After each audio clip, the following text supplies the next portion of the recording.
अस्सलाम वालेकुम। मी doctor Mohammad Wajid, M Phil phytomedicine, government college university Faisalabad. Today the topic of my presentation is detection of heavy metals and micronutrients from Vaccinium macrocorpon and Pipercubica. तो first of all मैं introduction बताता हूँ कि heavy metals होते क्या हैं। Then मैं आपको बताऊंगा कि कौन कौन से ऐसे प्लांट्स थे जिनके अंदर मैंने ये हैवी मेटल डिटेक्ट किए हैं। Heavy metals are those which are less toxic, having relatively high density, atomic weights and atomic numbers. मतलब हैवी मेटल्स वो होते हैं जिनके अंदर बहुत कम मतलब जो है वो टॉक्सिक होते हैं ये, लेकिन इनकी डेंसिटी, एटॉमिक वेट या एटॉमिक नंबर जो होते हैं ये ज़्यादा होते हैं. These are vital metallic chemical elements for the growing purpose of animals, plants and human beings. मतलब ये जो हैवी मेटल्स होते हैं ये होते तो स्मॉल अमाउंट में है, इनकी कंसंट्रेशन थोड़ी होती है, लेकिन ये मतलब एनिमल्स के लिए, प्लांट्स के लिए और जो हम ह्यूमन बीइंग्स हैं, हमारी बॉडी के अंदर डिफरेंट जो मेटाबॉलिक प्रोसेस हो रहे होते हैं, तो उनकी उस ग्रोइंग के लिए, ग्रोथ के लिए, मेटाबॉलिक प्रॉब्लम्स को सॉल्व करने के लिए ये जो हैवी मेटल्स होते हैं ये बहुत ज़रूरी होते हैं. तो ये तकरीबन कोई 2000 साल पहले से इसके ऊपर जो है वो रिसर्च हुई थी हैवी मेटल्स के ऊपर. और इंडिया में थे वो, जो ऑथर का नाम आपको शो हो रहा है, सिंह मिश्रा थी ईटीसी. तो इन्होंने, क्योंकि इंडिया में आयुर्वेदिक मेडिसिन जो है वो बोली जाती है, तो उसमें इन्होंने रिसर्च की थी प्रॉपर जो इसके ऊपर थेरापेटिकल पर्पस के लिए. तो ये तकरीबन 2200 साल पहले जो है इसके ऊपर रिसर्च हो गई थी कि हैवी मेटल्स कौन कौन से होते हैं, ये क्यों ज़रूरी है. There is consequence variation in presence of macronutrients and heavy metals in some different species of plants such as copper, zinc, cadmium present in all species. मतलब ये कि जितने भी हमारी स्पीशीज हैं, चाहे वो प्लांट्स हों चाहे कोई भी चीज़ हो, तो उनके अंदर ये जो हैवी मेटल्स होते हैं ये ज़रूरी होते हैं, ये लाजमी पाए जाते हैं. हाँ, ये है कि कुछ न्यूट्रिएंट्स ऐसे होते हैं जो कम मिकदार में पाए जाते हैं, कुछ ज़्यादा मिकदार में पाए जाते हैं. तो इसमें ये है कि डिफरेंट, जैसे आयरन हो गया, निकल हो गया, तो हर किसी की जो रेशियो है, कंसंट्रेशन, ये वेरी करती है, कम ज़्यादा होती है. कोई 10% होता है, कोई 80% होता है, कोई 30% होता है. चलिए, ये था हैवी मेटल्स का ओवरव्यू कि हैवी मेटल्स होते क्या हैं. तो आगे इनकी टाइप्स हैं कि हैवी मेटल्स कौन कौन से होते हैं. तो उसमें कुछ एसेंशियल हैवी मेटल्स हैं, कुछ नॉन एसेंशियल हैवी मेटल्स हैं. तो वन बाई वन हम इनको डिस्कस करते हैं. Essential elements, these are those which are required and compulsory for the human body. मतलब वो माइक्रोन्यूट्रिएंट्स या हैवी मेटल्स जो हमारी बॉडी के लिए ज़रूरी होते हैं, उनको हम एसेंशियल हैवी मेटल्स कहते हैं. तो इनको एसेंशियल इसलिए बोला जाता है क्योंकि इजीली हमारी बॉडी में जो हमारा स्टोमिक है, जिसमें ये मेटाबॉलिज्म सारा चल रहा होता है, तो ये इजीली हैवी मेटल्स हमारे स्टोमिक से जो है ये डाइजेस्ट हो जाते हैं, और ये हमारी हेल्थ के लिए जो है वो सेफ होते हैं, इनके कोई साइड इफ़ेक्ट्स नहीं होते. उसके बाद इसमें ये है कि डिफरेंट असेंशियल एलिमेंट्स हैं, उनमें निकल है, कोबाल्ट है, मैंगनीज है, मोलिब्डेनम है, कॉपर है, जिंक है, ईटीसी. तो नेक्स्ट हम नॉन एसेंशियल हैवी मेटल्स का बताते हैं. तो नॉन एसेंशियल हैवी मेटल्स, जैसे आपको नाम से शो हो रहा है नॉन एसेंशियल, मतलब ये कि ये वो हैवी मेटल्स हैं जिनको ह्यूमन बॉडी की या प्लांट की जो है ज़रूरत नहीं होती. तो अगर ये पाए जाएँ तो ये जो है वो हज़ार्डस होते हैं, मतलब ये डेंजरस होते हैं हमारी बॉडी के लिए. तो इनमें कौन-कौन से हैं? इनमें जो है वो आर्सेनिक है, लेड है, मरकरी है, कैडमियम है. These are particularly toxic. Toxic इसलिए है कि जो एसेंशियल होते हैं वो हम उनको स्टोमक हमारा इज़िली डाइजेस्ट कर जाता है, क्योंकि वो हमारी बॉडी के लिए ज़रूरी है. लेकिन ये जो नॉन एसेंशियल होते हैं ये इस वजह से टॉक्सिक हैं क्योंकि ये इजीली ब्रेक डाउन नहीं होते हैं, हमारा स्टमक इसको प्रॉपरली डाइजेस्ट नहीं कर पाता. अगर ये हमारी बॉडी में बंदा इसको इंटेक कर भी ले तो इससे क्या होना है कि जब हमारा स्टमक ही इसको प्रॉपर डाइजेस्ट नहीं कर पा रहा, तो इससे क्या होगा कि हमारी बॉडी में जो है वो मेटल पॉइजनिंग शुरू हो जाएगी. नेक्स्ट ये प्लांट्स हैं, हमारे दो प्लांट्स हैं जिसके ऊपर वर्क किया है, हमने चेक किया कि कौन कौन से हैवी मेटल्स होते हैं. तो उनमें दो प्लांट्स हैं, एक है वैक्सीनियम मैक्रोकॉर्पन, एक है पाइपरकोबिका. तो फर्स्ट मैं आपको वैक्सीनियम मैक्रोकॉर्पन का बताता हूँ. पहले हम प्लांट का ओवरव्यू लेते हैं कि ये प्लांट क्या है, इसका क्या नेम है और कौन सी फैमिली से। बेसिकली जो वैक्सीनियम मैक्रोकॉर्पन है, इसको क्रैनबेरी कहते हैं, लेकिन इसका कोई लीगल नेम नहीं है क्योंकि ये इंपोर्ट होता है बाहर से। इसका पाउडर वगैरह बाहर से मंगवाया जाता है, पाकिस्तान में इसका फ्रूट नहीं पाया जाता। और इसकी जो फैमिली है, it belongs to Ericaceae family. उसके बाद इसमें ये है कि डिफरेंट केमिकल कंस्टिट्यूएंट्स हैं, इसके इंग्रेडिएंट्स हैं जो हमारी बॉडी के लिए ज़रूरी हैं। उसमें फैट्स हैं, वोलाटाइल आयल है, मॉइस्चर है, फाइबर्स हैं, लिपिड्स हैं एंड डिफरेंट टाइप्स के विटामिन हैं, जैसे vitamin A, B, C, protein, carbohydrates. तो ये इस क्रैनबेरी के फ्रूट के अंदर पाए जाते हैं। और जैसे कि आप सब जानते हैं कि ये जो सारे मैं आपको कॉन्स्टिट्यूएंट्स बता रहा हूँ, ये हमारी बॉडी के लिए ज़रूरी है। और नेक्स्ट ये है कि this medicinal plant is one of richest source of minerals including potassium, sodium, calcium, iron etcetera. मतलब ये कि डिफरेंट जो है वो मिनरल्स होते हैं, हैवी मेटल्स हैं, जो इस प्लांट के अंदर पाई जाती हैं। नेक्स्ट इसमें ये है कि हम देखेंगे कि ये जो क्रैनबेरी है, इसका हम ओवरव्यू बता दिया कि इसके अंदर ये इंग्रेडिएंट्स पाए जाते हैं और हैवी मेटल्स कौन कौन सी हैं जो हमारी बॉडी के लिए बेनिफिशियल है। अब इन हैवी मेटल्स की ऐसी क्या प्रॉपर्टीज़ हैं, फार्माकोलॉजिकल प्रॉपर्टीज़ कौन कौन सी हैं। तो उसमें यह है कि हमारे जो यूरिनरी ट्रैक्ट इन्फेक्शन होते हैं, यूरिनरी ट्रैक्ट में अगर कोई इन्फेक्शन हो जाता है उसके लिए, या हमारा डाइजेस्टिव सिस्टम जो है वो नॉर्मल काम नहीं कर रहा, उसके कोई डिसऑर्डर्स हैं उसके लिए। जैसे कि मैंने आपको बताया कि इसके अंदर विटामिन पाए जाते हैं, तो विटामिन की प्रेजेंस की वजह से ये एज एन बेस्ट एंटीऑक्सीडेंट के तौर पे काम करता है। इसके अलावा वैसे फूड कॉन्टिमेंट में भी यूज़ किया जाता है, और हमारा जो ओवरऑल इम्यून सिस्टम है हमारी बॉडी का, ये उसको भी इम्प्रूव करता है। इसके अलावा इसके सबसे सेफेस्ट बेनिफिट्स हमारी बॉडी के लिए ये भी हैं कि cranberry lowers the cholesterol and antioxidant property. मतलब ये कि हमारी बॉडी के अंदर जो कोलेस्ट्रॉल होता है, ये उसको भी कम करने में मददगार साबित होता है। तो नेक्स्ट जो हमारा प्लांट है उसमें है पेपर कुबीबा, जिसको हम कबाब चीनी कहते हैं। और ये पाकिस्तानी मार्केट में ये हमारे यहाँ से इजीली अवेलेबल है। तो it belongs to family Piperaceae, इसकी जो फैमिली है पिपरेसी है। Chemical constituent present in pepper cubeba और कुबीबी एंड कुबीबिक एसिड। तो ये आगे अथर का नेम लिखा हुआ है, जिन जहाँ से ये मटेरियल मैंने लिया है, जिन्होंने ऑलरेडी इसके ऊपर वर्क किया हुआ था। तो इसमें जो केमिकल कॉन्स्टिट्यूएंट्स है वो कुबीबीन एंड कुबीबिक एसिड है, जो डिफरेंट प्रॉपर्टीज रखते हैं हमारी बॉडी के लिए। हमारी बॉडी के डिफरेंट जो सिस्टम है उनको बूस्ट करने में, इसके अलावा डिफरेंट डिसऑर्डर्स को ट्रीट करने में ये हेल्पफुल साबित होता है। It is used for malignancy, thinning mucus, gonorrhea, flatulence, amoebic dysentery and other medical disorders। तो इसमें यह है कि जो हमारी बॉडी के डिफरेंट जो प्रॉपर्टीज रखने वाले डिफरेंट हमारे ऑर्गन्स हैं, अगर उनके अंदर कोई प्रॉब्लम क्रिएट हो जाती है, कोई डिसऑर्डर्स क्रिएट हो जाते हैं बॉडी में, जो नॉर्मल फंक्शन नहीं कर पा रहे होते, तो कबाब चीनी जो है वो हेल्पफुल साबित होती है। डिफरेंट फॉर्म में मेडिसिन में ये यूज़ होती है। Heavy metals and micronutrients present in paper cubiba play their role in management, treatment and prevention of disease। जैसे कि ऑलरेडी मैंने आपको बताया कि डिफरेंट मेडिसिन के अंदर कबाब चीनी यूज हो रही है। तो ये हमारी बॉडी में जो डिजीजेस पैदा हो जाती है उनको मैनेज करने में, हम उसका ट्रीटमेंट भी कर सकते हैं, और उनको प्रिवेंट करने में ये अपना इम्पोर्टेंट रोल प्ले करती है। और नेक्स्ट हमारी स्टडी का जो हाइपोथेसिस है कि जो हमने स्टडी कैरी आउट करनी है कि हमें कैसे करनी है, या कौन सी चीज़ हमने, जो प्लांट्स हैं उनकी कौन सी हमने ऐसी चीज़ ली है। तो उसमें ये है कि different extracts of medicinal plants have been used for the determination of heavy metals and micronutrients. तो ये नेक्स्ट मैं आपको बताऊंगा कि इसमें कौन कौन से एक्सट्रैक्ट हमने यूज़ किए हैं। नेक्स्ट ये है कि हमने ये जो स्टडी कैरी आउट की है, इसके स्टडी करने का, रिसर्च करने का इसका पर्पस क्या था।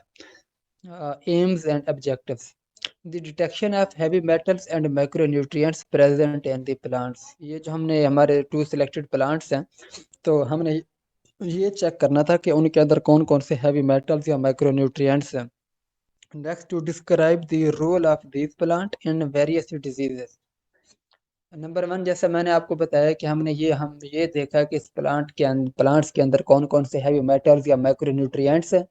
और सेकंड नंबर पे ये कि जो न्यूट्रिएंट्स हमने डिटेक्ट किए उनका क्या क्या रोल है, कौन कौन सी प्रॉपर्टीज, जैसे कि ऑलरेडी मैंने आपको बताया है कि कोई डाइजेस्टिव सिस्टम के लिए है, कोई यूटीआई को ट्रीट करने के लिए है, या कोई मेलिग्नेंसी के लिए है, या जो एंटीऑक्सीडेंट के तौर पे काम करते हैं। तो वो चीज़ मैंने डिस्कशन में बताई आपको। नेक्स्ट जो है कि हमने प्लांट ले लिए, तैयारी उसकी हमने कर ली। मेथडोलॉजी, कि हमने ये स्टडी की कैसे है, इसका पैटर्न क्या था, मेथडोलॉजी में ये चीज़ मैं आपको बताऊंगा। For this current review, therapeutic plants were gathered and in wake of crushing ethanolic extract was ready to systemically affirmed from the research center. Plant material ethanolic separate was utilized for the test readiness. तो उसमें ये है कि जहाँ से मैंने ये search किया तो सरगोदा के मार्केट से हमने जो है वो इसको हमने जो पाउडर था वो हमने परचेज किया, फिर उसमें जो भी थी एथेनॉल का एक्सट्रैक्ट हमने उसका बनाया, उसके हमने ग्राइंडिंग फॉर्म में हमें ये मिला, हमने एथेनॉल प्रिपरेशन की, फिर हमने इसको एथेनॉल में सोक किया, फिर हमने इसको फिल्टर किया। तो ये सारे प्रोसेस है। नंबर वन क्या था, collection of plants. Number two, grinding of plants. Number three, अब वो जो हमने उसकी ग्राइंडिंग कर ली, उसका पाउडर हमारे पास आ गया क्रैनबेरी का, या जो हमारी पेपर कुबीबा दोनों प्लांट थे। फर्दर वन बाई वन हमने जैसे उनके ऊपर वर्क किया, तो दोनों को जब हमारे पास प्रूफ आ गया सेपरेट सेपरेट, फिर हमने क्या किया कि हमने एथेनॉल का एक्सट्रैक्ट एथेनॉल में डाल के हमने उसकी प्रिपरेशन की, और सूख हमने करके रखा रोटरी पे, हमने उसको जितने दिन जो है वो उसके ऊपर वर्किंग की। फिर हमने जैसे अगर 1 किलो लिया तो उसमें से जाकर 10 ग्राम के करीब हमारे पास इसका एक्सट्रैक्ट जो है वो हमारे पास हासिल हुआ था। तो सोक करने के बाद हमने फिल्ट्रेशन की, फिल्ट्रेशन करने के बाद उसमें जो एथेनॉल का हमने एथेनॉल हमने डाला था तो उसकी एवेपोरेशन हुई। एंड पे हमारे पास जो 10 ग्राम है आपको बता रहा था, तो वो हमारे पास जो है इसका क्रूड एक्सट्रैक्ट हमारे हाथ पास आ गया। तो ये तो हमारा एक्सट्रैक्ट तैयार हो गया जो दोनों प्लांट्स का था। लेकिन वन भी वन, ये नहीं कि हमने दोनों को इकट्ठा किया, पहले हमने क्रैनबेरी का किया फिर हमने कबाब चीनी का किया। तो वन भी वन दोनों का हमारे पास जो एक्सट्रैक्ट आ गया। तो अब ये है कि हमने जो डिटेक्शन की है उसके प्रोसेस कौन कौन से थे। उसमें डिफरेंट प्रोसीजर्स हैं। नंबर वन, डाइजेशन प्रोसीजर है। 10 stove dried plant material 2 gram each and two destructive species were handled using all of 10 to 20 ml of two full refined water। तो उसमें ये है कि हमने क्या किया कि 2 ग्राम हमारे पास, 2 ग्राम कबाब चीनी का, 2 ग्राम दूसरा हमारा जो क्रैनबेरी प्लांट है, इनका जो हमारे पास ओवन के अंदर ड्राई किया हुआ जो मटेरियल है, तो वो, तो इसको हमने क्या किया, 10 से 20 ml जो हमारा रिफाइंड वाटर था, तो वो इतना इनफ के हमारा जो सैंपल है उसके अंदर सोक हो सके, तो हमने उसके अंदर लिया। फिर हमने उसके अंदर HNO3 प्योर हमारे पास जो था 10 ml, नाइट्रिक एसिड जो है 10 ml हमने उसके अंदर वो डाला। तो ये इनको हमने फिर क्या किया, हॉट प्लेट पे मिक्सिंग के लिए हमने इसको डाल दिया। ये प्रोसीजर था। तो उसके बाद फिर हमने प्रॉपर जब उनका हो गया तो फिर हमने उसमें से चेक किया कि कौन कौन से हमारे हैवी मेटल्स हैं। नंबर टू जो हमारा प्रोसीजर था वो था nitric acid procedure. Nitric acid methodology has been as of late, ये बहुत पुरानी, इसके ऊपर वर्क पहले इस प्रोसीजर जो है वो इन्वेंट हो चुका है। The framer included setting the example and 20 ml of concentrated pure NH3 and 125 ml aluminum container, covering the container opening with each glass and reflecting the reaction combination of 80 degree centigrade for the period of 3 to 5 hours।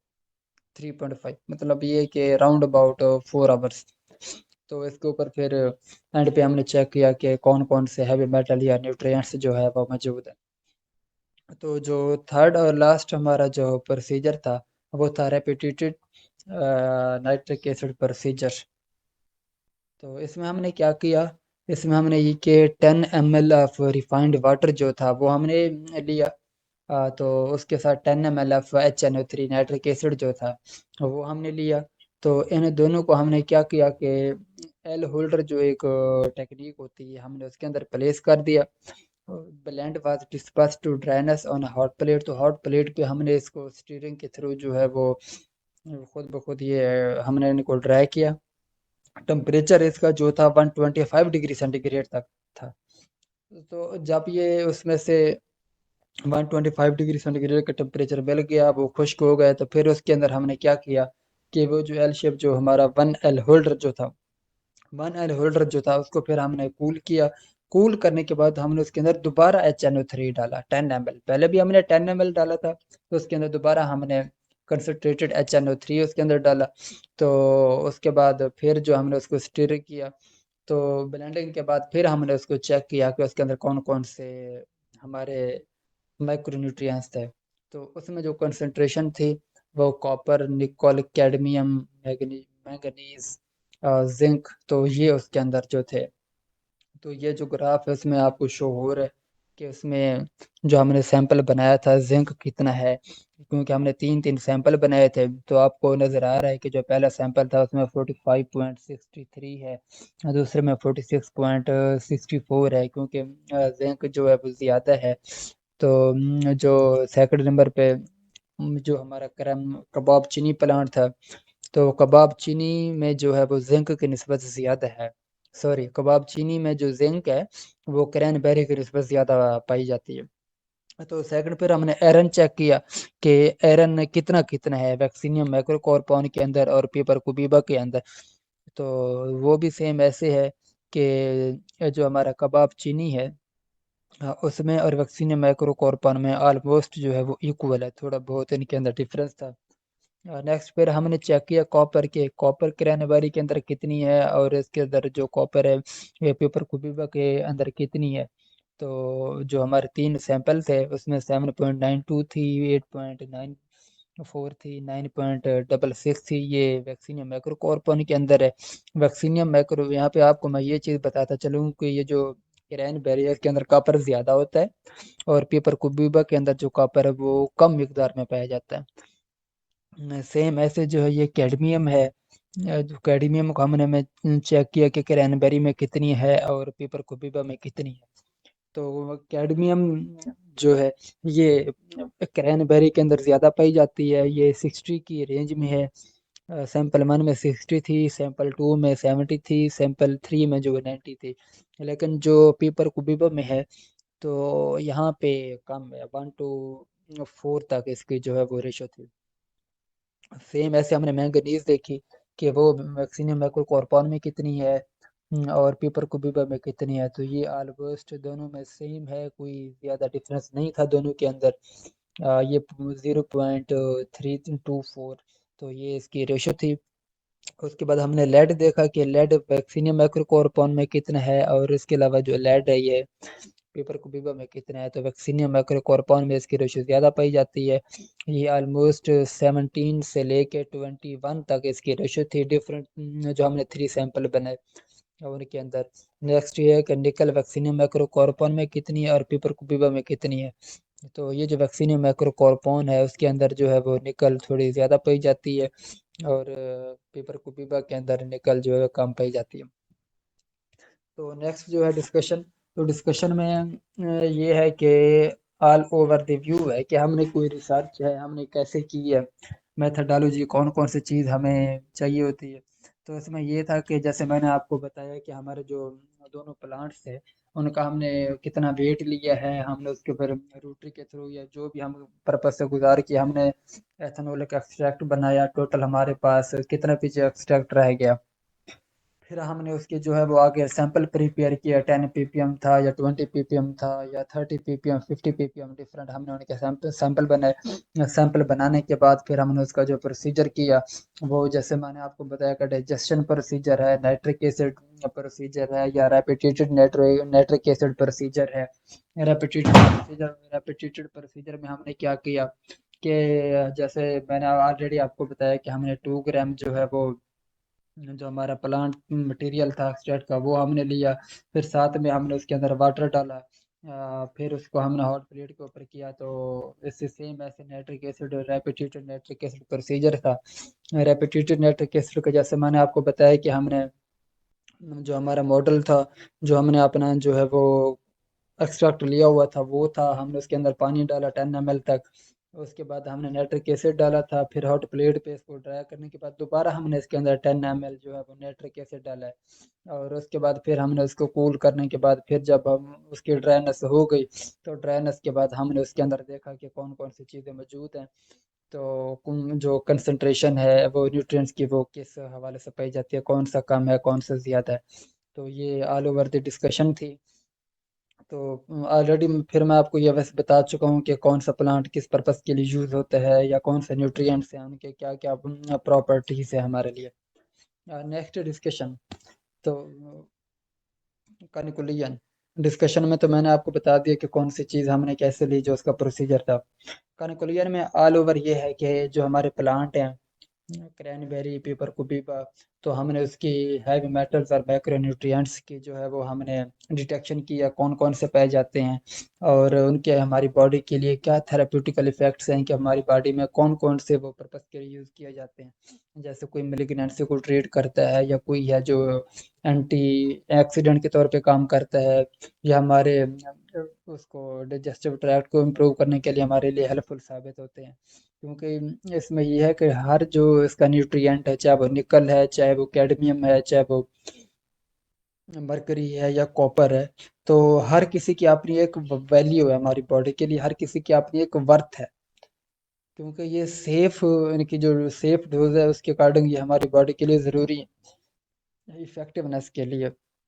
तो हमारे जो herbal medicine या जो हमारी natural medicine है, तो इनकी खूबसूरती भी यही है कि ये जैसे मैं आपको डिफरेंट डिजीजेस बताई हैं, तो हर तरह की ये जो इस तरह के प्रॉब्लम्स हैं, तो उनमें हम इनको यूज़ कर सकते हैं। ये रेफरेंसेस हैं।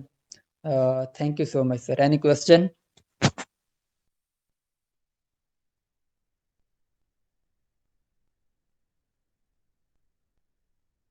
Any question?